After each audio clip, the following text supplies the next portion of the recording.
We need to cover the Kundalini because it is a major part of the spiritual process, and clients may come to you who are going through an awakening. The word Kundalini is a Sanskrit word meaning either coiled up or coiling like a snake. According to the yogic tradition, Kundalini is curled up in the back part of the root chakra in 3.5 turns around the sacrum. Different spiritual traditions teach methods of awakening the Kundalini for the purpose of reaching spiritual enlightenment and a range of psychic powers. Kundalini awakening is said to result from deep meditation and enlightenment, although people have been known to have spontaneous activations.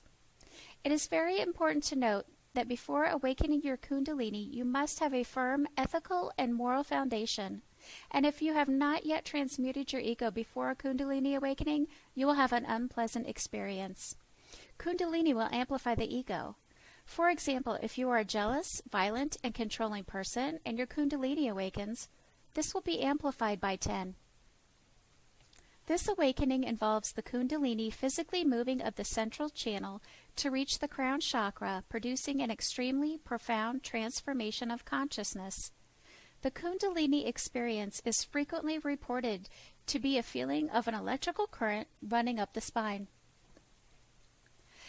The following are either common signs of an awakened Kundalini or symptoms of a problem associated with an awakening Kundalini, commonly referred to as Kundalini syndrome or Kundalini sickness. You could have involuntary jerks, tremors, shaking, itching, tingling, and crawling sensations, especially in the arms and legs. You can have energy rushes or feelings of electricity circulating the body, especially up and down your spine. You can experience intense heat or cold, especially as energy is experienced passing through the chakras. You can experience visions or sounds, which are the beginnings of psychic abilities. You can have extreme sexual desires, sometimes leading to a state of constant or whole-body orgasms. You can experience emotional upheavals or surfacing of unwanted and repressed feelings or thoughts, with certain repressed emotions becoming dominant in the conscious mind for a short or long period of time. These are coming to the surface so that you can examine them, heal, and release. You can experience headaches, migraines, or pressure. You may have an irregular heartbeat. You may experience antisocial tendencies. You may experience mood swings with periods of depression or mania. You may experience pains in different areas of the body, especially in the back and neck. You may experience sensitivity to light, sound, and touch. You may experience trance-like and altered states of consciousness. And you could experience periods of insomnia or oversleeping, a loss of appetite or overeating, a feeling of bliss, infinite love, and a connection to the universe. You may get clients who are experiencing some or all of these issues who don't know what's happening. It's important to know this may be a possibility when medical tests show no other issues, and your knowledge of this issue can provide them an explanation and some comfort.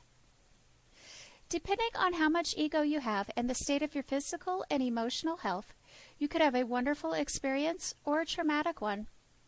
Many people who think that they are mentally ill are commonly just going through a Kundalini awakening and or have started gaining their psychic abilities.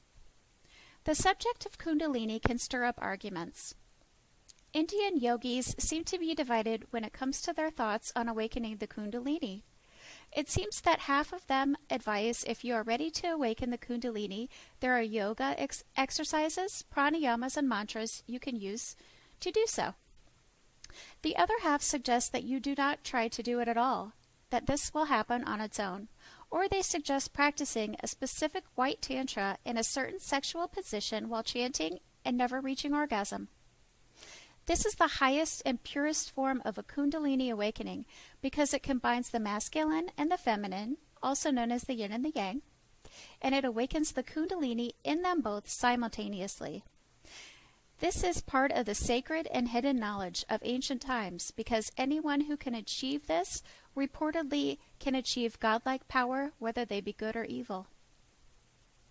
All seem to agree on the fact that you should practice sexual continence, which is the restraint and control over the sexual energy and orgasm. I could actually put together an entire lesson on just this, and I won't, but I highly encourage you to research this on your own, as this has a lot to do with the Kundalini, and if you are thinking about awakening it, it's good that you do your research. If you are ready, the awakening of the Kundalini will be the most profound experience I think a human being can ever experience. When risen all the way through the crown chakra, you are connected straight to Source, and you will experience the activation of your dormant DNA. It will literally rewire your nervous system so you can handle greater and greater currents of prana direct from Source. It will open your clairvoyant and clairaudient abilities. You will have a feeling connected to the oneness of the universe. You will have a higher awareness and knowledge.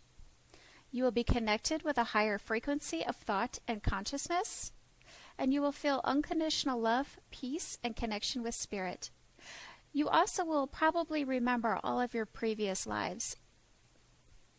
Keep in mind, though, this is serious business, and any issue not resolved, conscious or unconscious, will be brought to the surface and amplified. Seriously, people have been hospitalized and institutionalized for these reasons. You have completed this lesson.